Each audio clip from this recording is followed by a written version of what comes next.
چلے اسی تنخواہ میں سے جب بندہ بڑے بیٹے کی شادی کر کے بہو بیاہ کے لے آئے تو پھر بھی کام چلتا ہے، اور جب اس بیٹے کو اللہ بچے عطا کر دے تو اسی گھر میں، اسی آنگن میں، اسی چھت کے نیچے کام چلتا ہے، تو پھر تو مان جانا کہ چلانے والا تو نہیں، چلانے والا کوئی اور ہے۔ پھر تو مان جا کے چلانے والا کوئی تو اس وقت جب تنخواہ تیری لگی تھی تو کہتا تھا ابا ابھی میری شادی نہ کر، میں بیوی کو کیسے کھلاؤں گا؟ تو وہی شخص ہے جس کی چھت کے نیچے پھر 1.5 درجن پوتے بھی پل رہے اور گزارا ان کا بھی ہو رہا ہے۔ تو رزق کا ذمہ کس کا ہے؟ اللہ کا، اللہ کا ذمہ۔ اب ہمیں پتہ ہے پہلی بات تو پریشانی اس لیے اتار دینی چاہیے کہ ذمہ ہمارا ہے ہی نہیں۔ اب دوسری بات یہ کہ ذمہ داری کس کی ہے؟ اللہ حکیم بھی ہے اور علیم بھی ہے، حکیم بھی ہے اور جانتا بھی ہے اور اسے پتہ بھی ہے کہ دینا کس طرح ہے۔ اب ہم پتہ کیا کہتے ہیں؟ کہتے ہیں وہ جو بندہ پجاروں میں بیٹھا ہے وہاں اسے نہیں بیٹھنا چاہیے تھا، اور میرا حق تھا۔ تجھے زیادہ پتہ ہے کہ اللہ کو؟ بول کے بتانا کس کو پتہ زیادہ ہے؟ کیوں جی؟ تو آپ اصل ٹینشن پتہ کب لگتی ہے؟ جب بندے کہتے ہیں نہیں وہ پجاروں میری تھی، میرا حق تھا۔ وہ جب گزرتی ہے نا پاس سے مہران کے تو مہران والا ٹینشن بڑی لیتا ہے، حالانکہ اللہ کو زیادہ پتہ ہے کہ وہ حق۔ ایک بات اپنے ذہن میں یاد رکھ لیں، رٹ لیں کہ جو میرے لیے بہتر تھا میرے رب نے مجھے دے دیا، اور بات ختم ہو گئی۔ بس وصل اچھا ہے نہ فراق اچھا ہے، یار جس حال میں رکھے وہی حال اچھا ہے۔ بس جو میرے حق میں بہتر تھا میرے رب نے مجھے، مسئلہ یہ ہے کہ تو اس پہ راضی ہونے کو تیار نہیں۔ حضرت علی کرم اللہ تعالیٰ وجہ الکریم نے میرے نبی پاک کی ایک حدیث بیان کی ہے، اور جناب علی جب یہ حدیث بیان کیا کرتے تھے تو حضرت مجاہد فرماتے ہیں یوں لگتا تھا کہ جیسے حضرت علی ہمیں ہر پریشانی سے نکال رہے ہیں۔ مولا علی شیر خدا رضی اللہ تعالیٰ عنہ فرماتے ہیں کہ مجھے میرے نبی پاک صلی اللہ علیہ وسلم نے ایک طریقہ دیا تھا ٹینشن فری ہونے کا۔ آپ فرماتے ہیں مجھے تو بڑا راس آیا ہے، تم بھی اگر کر لو گے تو تمہیں بھی فائدہ دے گا۔ کہا وہ کیا؟ حضرت علی کہنے لگے محبوب علیہ السلام نے فرمایا تھا لوگوں تم اللہ کے دیے ہوئے تھوڑے رزق پہ راضی ہو جاؤ، وہ تمہاری تھوڑی عبادت سے تم سے راضی ہو جایا کرو۔ بس تم 2 نفل بھی پڑھو گے تو اللہ راضی ہو جائے گا، تم 1 رکوع بھی سویرے اٹھ کے پڑھو گے تو وہ راضی ہو جائے گا، وہ تمہارے 313 درود شریف سے راضی ہو جائے گا، تم اس کے دیے ہوئے تھوڑے رزق سے راضی ہو جاؤ۔ ٹینشن اس لیے ہوتی ہے کہ ہم راضی نہیں جو اس نے ہمیں دیا ہے۔ وہ حال میں مزید کی جو دوڑ ہے نا، حال میں مزید کی، بے قدرہ کچھ قدر نہ جاتی، کیتی خوب تسلی ہو، دنیا دار پجاری زردے، کتیاں دے گل ٹلی ہو، بک بک روشن اکھیاں تکیو ویک حویلی کلی ہو، تے کوچ نصیر اساں جد کیتی پہ جانی تھر تھلی ہو۔ تو یاد رکھیں یہ جو ہے نا مصیبت کے مال آ کیوں نہیں رہا، وہ سامنے والا پلاٹ میرے گھر کے سامنے ہے گھر کے سامنے، پر رجسٹری میرے نام کیوں نہیں؟ یہ مصیبت سانس نہیں لینے دیتی۔ موٹر سائیکل کھڑی کرتا ہے نا جب آ کے دکان سے روٹی کھانے آتا ہے، دفتر سے گھر آتا ہے، کاروبار سے آتا ہے، تو جہاں موٹر سائیکل کھڑی کرتا ہے وہ ٹینشن بڑی ہے کہ کبھی میری ہو جائے نا یہ والی جگہ تو میں یہاں بھی بورڈ لگاؤں اپنے نام۔ اس نے مالی پریشانی پیدا کی۔ تو جس حال میں ہے، کیونکہ تو نے اپنا یہ حال خود نہیں بنایا، جس نے بنایا ہے وہ بڑا بہتر جانتا تھا کہ تو اسی حال میں اسے اچھا لگتا ہے۔ تو اسے اسی حال میں، ایک بزرگ تھے تو ان کی طبیعت بڑی علیل ہو گئی، بیمار ہو گئے، تو اللہ نے آزمائش دی تو کیڑے پڑ گئے وجود میں۔ ایک کیڑا یہاں سے کھا رہا تھا، اللہ والے بڑے راضی رہتے ہیں اس کی رضا پہ، تو کیڑا یہاں کھا رہا تھا تو نیچے گر گیا، تو بابا جی نے اٹھا کے پھر وہاں رکھ لیا، کہنے لگے جب اس نے تیری ڈیوٹی مجھے کھانے کی لگائی ہے تو میں اس بات پہ راضی ہوں تو نیچے کیوں گرتا ہے؟ بس ٹھیک ہے کھا، جب اس نے تجھے ڈیوٹی جو تیری لگائی۔ سالبہ بن عبد الرحمن ایک صحابی تھے، سالبہ غالباً، نبی پاک صلی اللہ علیہ وسلم کی خدمت میں آئے، کہنے لگے یا رسول اللہ صلی اللہ علیہ وسلم غربت بڑی ہے، میرے لیے دعا کریں اللہ زیادہ مال دے۔ تو محبوب صلی اللہ علیہ وسلم نے فرمایا تو جس حال میں اچھا ہے وہ تیرے لیے بہتر ہے، اس میں تو ہے وہی حال تیرے لیے۔ مشکل ہے نا یہ جواب سننا۔ کہتے پیر صاحب فلان جگہ سے تویز آیا، وہاں تو وارے نے آرے ہو گئے، تو آپ کے ہاں؟ تو میں کہتا ہوں یہ تویز دینے والا اگر تویز دے کے امیر بناتا ہے تو پہلے خود کیوں نہیں بنتا؟ یہ خود تو 150 کا تویز بیچ رہا ہے، اپنی بیچارے کی حالت یہ ہے۔ اگر اتنا ہی تویز اس کا چلتا ہوتا تو پہلے 5 جو پجارو اس کے دروازے پہ کھڑی ہوتی۔ عجیب چکر ہے اور عجیب جگہ لوگ الجھ گئے، سمجھتے ہی نہیں بات کو۔ یا رسول اللہ صلی اللہ علیہ وسلم دعا کر دے تو محبوب نے کیا فرمایا؟ فرمایا تو جس حال میں ہے نا وہ حال تیرے لیے بہتر ہے، اسی میں رہ۔ کہ نہیں حضور دعا کرے۔ فرمایا سال بعد تو باز آ جا۔ حضور دعا کرے۔ فرمایا تو باز آ جا۔ 2-3 دفعہ کا ضد کی، محبوب نے فرمایا جا پھر اللہ تجھے زیادہ پیسے دے گا۔ چند بکریاں خریدی، اتنی برکت ہوئی کہ بکریوں کے ریوڑ بن گئے۔ پھر کچھ بکریاں بیچ کے گائے خرید لی، ان کے بھی ریوڑ ہو۔ پھر کچھ اونٹ اونٹنیاں لے لی، ریوڑ ہی ریوڑ۔ پہلے 5 وقت مسجد میں آتے تھے، اب فجر اور عشاء رہ گئی۔ پھر مال زیادہ ہوا تو مدینے شہر میں کوئی جگہ ہی نہیں، مدینے سے باہر حویلی خریدی، پھر جمعہ ہی رہ گیا۔ جمعے کے جمعے آتے، زکوٰۃ کا حکم آیا۔ میرے نبی کریم علیہ السلام نے حضرت ابو ہریرہ کو بھیجا، فرمایا جا اسے کہہ تیری زکوٰۃ بنتی ہے 2.5%۔ 10 کروڑ روپیہ ہو تو کتنی زکوٰۃ بنتی؟ بھئی 1 کروڑ کی 2.5 لاکھ ہوئی نا، تو 10 کروڑ کی کتنی ہوئی؟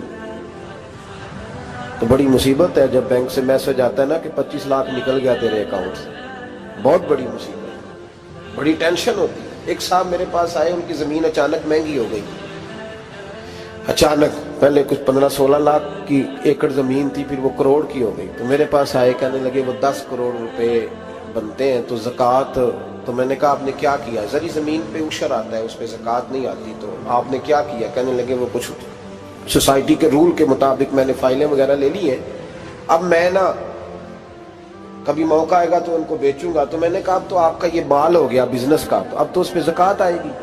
10 کروڑ پہ جب 25 لاکھ سنا تو کہنے لگے فوراً دینی پڑتی ہے کہ تھوڑی تھوڑی سے بھی کام چل جاتا ہے؟ تو میں ان کا چہرہ دیکھنے لگا، میں نے کہا نہیں وہ تو آپ کو پتہ ہے، ویسے حضرت عمر فرمایا کرتے تھے بانٹ کے نہ دو، کوشش کرو کسی ایک کو ہی دو، چلو کسی کا تو کچھ بن جائے، تو ایک کو ہی دینی چاہیے۔ کہنے لگے تو مطلب یہ ایسا ہی حکم ہے؟ میں نے کہا آپ کسی اور سے تحقیق کر لیں۔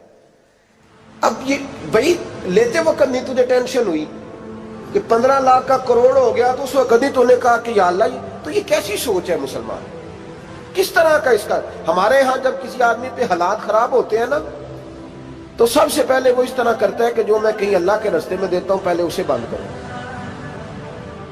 جس رستے تجھے آ رہا تھا پہلے تو نے وہ رستہ بلاک کیا۔ حضرت اسماء بنت ابی بکر صدیق کہتی ہیں میں حضور کو مسجد کے لیے، ادارے کے لیے، صحابہ صفہ کے لیے کچھ دے رہی تھی، تو میں نے گننا شروع کیا تو حضور مسکرانے لگے۔ حضور مسکراتے کیوں ہیں؟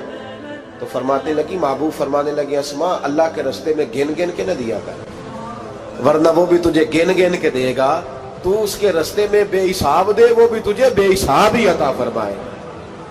لیکن پہلے یہ والا پہلے دروازہ بند کرو، یہاں سے پیسے ختم ہو رہے ہیں، تو اس طرح کرنا بھائی۔ اس دفعہ سوٹ ذرا گرمیوں والے نہ خرید، لیکن جو تو اللہ کے رستے میں دے رہا ہے اسے دیتا رہے، لیکن ہم اپنا نقصان کرتے ہیں، زیادتی کرتے ہیں اپنے ساتھ۔ میں نے آپ کو پہلے بھی بتایا تھا پیار کی بولی ہے، پھر بولتا ہوں۔ ایک بڑے بڑے پیار والے دوست ہیں، ایک دفعہ مجھے کہنے لگے کہ آپ کئی دفعہ اعلان کرتے ہیں تو مجھے اچھا نہیں لگتا، اور آپ ادارہ بھی بہت زیادہ بننے والا ہے، بڑی چیزیں میں دیکھتا ہوں جو ہوں تو بڑا نظام اچھا ہو جائے، آپ دعا کریں اللہ مجھے پیسے دے تو میں بڑے سارے خرچ کروں گا اس کے رستے میں۔ تو میں نے کہا یا اللہ اسے 10 کروڑ دے، یہ 9.5 کروڑ تیرے رستے میں دے دے گا۔ تو چپ کر گیا، جس طرح آپ نہیں کر گئے سارے، چپ کر گیا وہ بھی۔ اس نے کہا جی نہیں جی انشاءاللہ کریں گے۔ تو میں کیا پلیا جی دعا پہ ہوں دیا، ابھی تو وہ آئیں گے تو تب دیکھی جائے گی، تو یہیں اڑ گیا ہے۔ یعنی 9.5 کروڑ اللہ کے رستے میں خرچ کرنے کی دعا پہ بھی آمین کوئی نہیں کہتا کہ چلو آمین ہی کہہ دیں۔ تو میں کہا تینوں تے 50 لاکھ بچتا سی پیا، لیکن تو اس سودے پہ تیار ہے۔ جب یہ سوچ ہوتی ہے، یہ غلط سوچ ہے، یہ بات تو اگر تے مسکرانے والی، لیکن یہ سوچ صحیح نہیں۔ حضرت عثمان غنی رضی اللہ تعالیٰ عنہ کہتے ہیں جس وقت نبی پاک صلی اللہ علیہ وسلم نے اعلان کیا نا جنگ کے موقع پر کہ 800 سپاہیوں کا خرچہ چاہیے، کہتے ہیں میرے پاس 600 کا تھا۔ یہاں ایک روایت میں حضور نے 1000 کا اعلان کیا تو میرے پاس 800 کا تھا۔ جب 2-3 دفعہ نبی پاک نے اعلان کیا تو کہتے ہیں میں نے کھڑے ہو کے کہا یا رسول اللہ پورا 800 میری طرف سے۔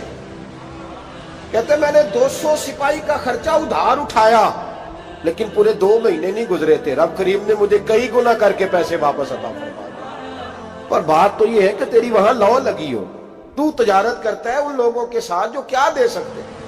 تو سالبہ کے پاس حضور نے پیغام بھیجا، پہلے تو کہا تیرے لیے بہتر نہیں مال، جب اصرار کیا تو بڑی برکت ہو گئی، بڑا آیا تو فرمایا زکوٰۃ دے، 2.5% زکوٰۃ ہے۔ جب سوچا کہ 5 اونٹوں پہ ایک بکری جائے گی اور بڑا سارا مجھے دینا پڑے گا، اب جب غور کیا تو یہ تو نہ کہا کہ میں نہیں دیتا۔ حضرت ابو ہریرہ سے کہنے لگے نبی کریم علیہ السلام کی خدمت میں عرض کرنا کہ میں خود آؤں گا۔ حضرت ابو ہریرہ نے آ کے عرض کی یا رسول اللہ صلی اللہ تعالی علیہ وسلم، حضور وہ کہتے تھے میں خود آؤں گا، تو کہتے ہیں محبوب نے ٹھنڈی سانس لی، فرمایا اسے کہا تھا کہ تیرے لیے مال بہتر نہیں، اب ہلاک ہو گیا، ہائے افسوس ہلاک ہو گیا۔ ان کو بھی تھوڑی دیر کے بعد احساس ہوا کہ یہ میں نے کیا کیا، نبی پاک کو ہی کہہ دیا نہیں ہے، حضور کو کہہ دیا بعد میں آؤں گا۔ اب دوڑے آئے، عرض کی حضور میں سارا کچھ لے کے آیا ہوں، قبول کر لیں۔ محبوب نے فرمایا گویا بلال حبشی کی خشک کھجور بھی قبول ہے، اور صہیب رومی ایک اٹی بان کی لائے تو وہ بھی قبول ہے، اور عمار بن یاسر اور مصعب بن عمیر اگر 2 دینار دے جائیں اور کوئی پرانا جوڑا کسی سپاہی کے لیے چھوڑ جائے تو وہ بھی قبول ہے، لیکن تو اپنا لاکھوں لے کے چلا جا، تیرا کوئی نہیں قبول، معاف کر دے۔ فرمایا جا معاف کیا، پر پیسے لے کے نہ آنا۔ اگلے سال پھر آئے، بندے ہوئے ہاتھ ہیں، محبوبہ میں دولت کا کیا کروں گا، آگ لگانی ہے، قبول کر لے۔ فرمایا تو لے جا، تیرا نہیں قبول، گرا جو ان کی نگاہ سے وہ سنبھل نہیں سکتا۔ حضور نے وصال ظاہری کیا تو جناب صدیق اکبر کے پاس آئے، لاکھوں کا مال، ابو بکر قبول کر لو، تو جناب صدیق اکبر کہنے لگے اس کا کر لو جس کا نبی نے نہیں کیا، چل جا کوئی نہیں چاہیے۔ حضرت عمر کے زمانے میں قحط پڑ گیا، بارشیں نہیں ہوتی، غلہ نہیں ملتا، حالات خراب ہے، مالی طور پہ بحران آ گیا، غربتیں، مجبوریاں، تکلیفیں، آ کے روئے، عمر میرا قبول کر لو، مجھے معافی تو مل گئی تھی نا۔ فرمایا معافی اپنی جگہ پہ، پر جس کا مصطفیٰ نے قبول نہیں کیا۔ بہت سارے لوگوں کو پتہ ہی نہیں کہ ان کا قبول ہی نہیں ہوا، اور وہ الجھے ہوئے ہیں، انہیں خبر ہی نہیں کہ اصل بات کیا ہے۔ فرمایا جس کا مصطفیٰ کریم نے قبول نہیں کیا، اب ہیرے اور جواہرات بھی لے کے آئے تو بھوکے مریں گے، پر اس کا قبول، اس بات پہ راضی رہو اس حال میں اللہ نے رکھا ہوا ہے، اس حال میں راضی رہو۔ جو مصیبت ہے نا دیکھنی کہ وہ بھی میرے پاس، تمہیں کیا پتا، کبھی پوچھ تو صحیح اس سے وہ کس مصیبت کا شکار ہے، جو مالی طور پہ بڑا امیر ہے، تو اس کی طرف دیکھ کے اپنا دل برا کرتا ہے۔ بس جس حال میں رب نے رکھا ہے اس حال میں رہ۔ حضرت عثمان غنی کے زمانے میں تو وہ وصال کر گئے، لیکن بھائی تو جس حال میں تیرا رب تجھے رکھتا ہے اس حال میں رہ، تیری مالی پریشانیاں ختم ہو جائیں۔ میں نے پہلے بھی شاید آپ کو ایک دفعہ کہا تھا، میں تعلیم سے فارغ ہوا تو میرے ایک استاد اور میرے کچھ دوست کہنے لگے افریقہ آ جائیں آپ، بھائی بہت بڑا ادارہ ہے، اس کو چلائیں، اس کو سنبھالیں۔ میری والدہ سے میں نے کہا، اس طبیعت ہوتی ہے نا انسان کی، میرا بھی دل لگ گیا۔ میری اماں پڑھی نہیں تھی لیکن اللہ نے دانائی بڑی عطا فرمائی تھی، حکمت بڑی تھی، سیانی بڑی تھی۔